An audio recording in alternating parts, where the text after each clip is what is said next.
एक तरफ जहां भारत बांग्लादेश से लगने वाली सीमा पर फेंसिंग के काम को तेज कर रहा है और बीएसएफ लगातार इलाके की निगरानी कर रही है, तो वहीं दूसरी तरफ बॉर्डर से लगने वाले इलाकों में पुलिसिया एक्शन भी काफी तेज है। ये तस्वीरें जो आसमान से ली गई हैं वो बहुत अहम है और बता रहा है कि किस तरह से इस वक्त पश्चिम बंगाल के अंदर खासकर बॉर्डर इलाकों में बांग्लादेशी घुसपैठियों के खिलाफ सरकार कार्रवाई कर रही है।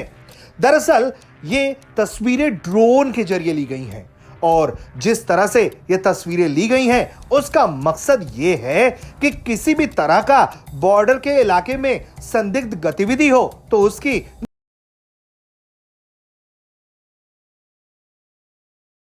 हैं या फिर कोई उपद्रव करने की तैयारी कर रहे हैं तो उस पर निगरानी की जा सके। कूच बिहार इलाके से सामने आई इन तस्वीरों को देखिए कि कैसे ड्रोन से पूरे इलाके की निगरानी की जा रही है। ये बेहद खास तस्वीरें हैं और बताती हैं कि किस तरह से भारत बांग्लादेश से लगने वाली सीमा पर अपनी चौकसी को बढ़ाए हुए है और इसमें सिर्फ बीएसएफ ही नहीं बल्कि राज्य की पुलिस भी लगातार सहयोग दे रही है। और यही वजह है कि पश्चिम बंगाल के अलग अलग इलाकों में होल्डिंग सेंटर्स भी बनाए जा रहे हैं जहां टेम्परोरी व्यवस्था घुसपैठियों के लिए की गई है, जिसके बाद उन्हें आगे की कार्रवाई के लिए बीएसएफ को सौंपा जाएगा।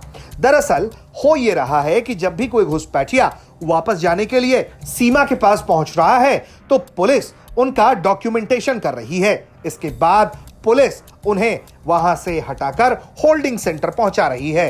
होल्डिंग सेंटर में खाने का इंतजाम किया गया है, मेडिकल व्यवस्था की गई है ताकि इनकी प्रॉपर निगरानी हो सके और इन्हें बिना किसी यातना के रखा जा सके।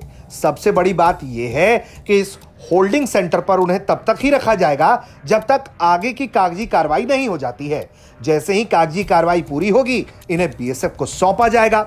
जब वेरिफिकेशन का काम पूरा हो जाएगा और जब बांग्लादेश इनके डॉक्यूमेंट्स पर राजी हो जाएगा तो फिर इन्हें वापस इनके देश भेजा जाएगा। लेकिन पूरे पश्चिम बंगाल में जहां एक तरफ जमीन की मापी बड़ी तेजी से की गई, बीएसएफ को जमीन सौंपा गया ताकि फेंसिंग के काम को बहुत तेजी से आगे बढ़ाया जा सके, वो लगातार होता हुआ भी दिखाई दे रहा है।